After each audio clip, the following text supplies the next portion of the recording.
Саламатсыздарбы, мен номер 6 Қамта гимназиясының 7-ші сынып оқушысы Сайлау Сұлтаны.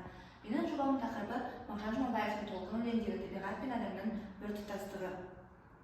Ғылыми зерттеу жұмысының мақсаты Мағжан Жұмабаевтың толқын өлеңдері табиғат пен адамның біртұтастығын зерттеу.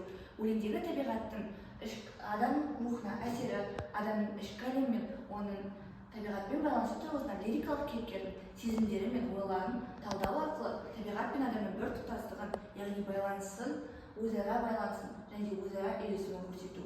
Зерттеу жұмысының міндеттері Мағжан Жұмабаевтың шығармашылық ерекшеліктерін зерттеу, оның өлеңдегі табиғат пен адам бейнесін талдау, өлеңдегі табиғаттың символикалық мәнін ашу, және де лирикалық кейіпкердің табиғатпен байланысындағы философиялық тереңдікті ашу. Зерттеу жұмысының өзектілігі Мағжан Жұмабаев қазақ әдебиетінің көрнекті өкілдерінің бірі болып табылады. Оның шығармалары қазақ халқының рухани мәдениетінің ең алтын қорына жатады. Толқын өлеңі табиғат пен адамның арасындағы терең байланыс пен үйлесімділікті суреттейтін ең маңызды шығарма. Мағжан Бекенұлы Жұмабаев солтүстік Қазақстан облысында іргелі әйгілі Шаңырақта 1893 жылы дүниеге келген. Ол алдымен Қызылжар медресесінде Хасен молдадан білім алған. Одан кейін Уфа қаласындағы Ғалия медресесінде татар халқының белгілі жазушысы Ғалымжан Ибраимовтан білімдерін алады. 1912 жылы қазақта алғашқы шолпан өлеңдері жинағы шыққан. Шығармалары 1929 жылға дейін олар абақтыға түспегенге шейін үздіксіз жарияланып тұрды. Яғни соңында 1938 жылы Мағжанның өмірі соңына жетеді. Толқын туындысындағы философиялық ойдың адам өмірімен байланысы. Толқын бұл өлеңдегі ең басты символ. Ол бірнеше мағынада көрініс табады. Біріншісі, өмір мен адам өмірінің соңғы сәтінің бейнесі. Толқын туады, одан кейін сүйеді, өледі. Бұл өмірдің басталуы мен аяқталуын білдіреді. Адам жанының үшкін күйзелісі. Толқындар күресіп, сырласып, жылап, күліп жатады. Бұл адамның ішкі монологын, яғни психологиялық ахуалын суреттейді. Махаббат пен құмарлық, толқынның жарды сүйуі, сүйіп жарылысуы. Алтын буымен жарының бетін жууы, сезім мен нәзіктіктің белгісі.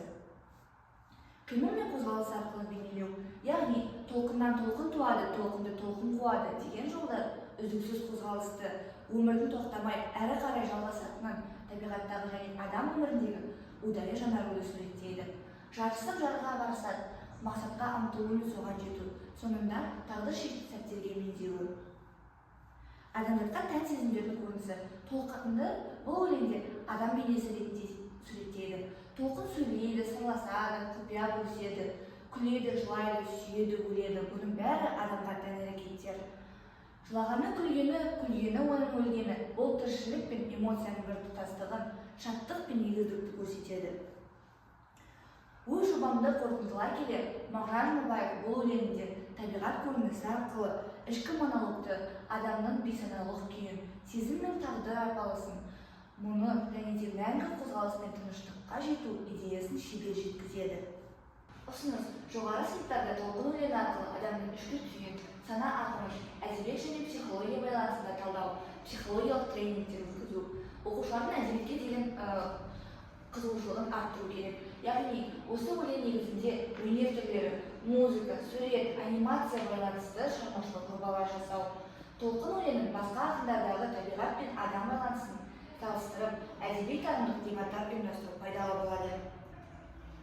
Және де Мағжан Жұмабаевтың толқын өлеңін сүйене отырып, жасанды интеллект арқылы видео жасаған болатын. Осы видео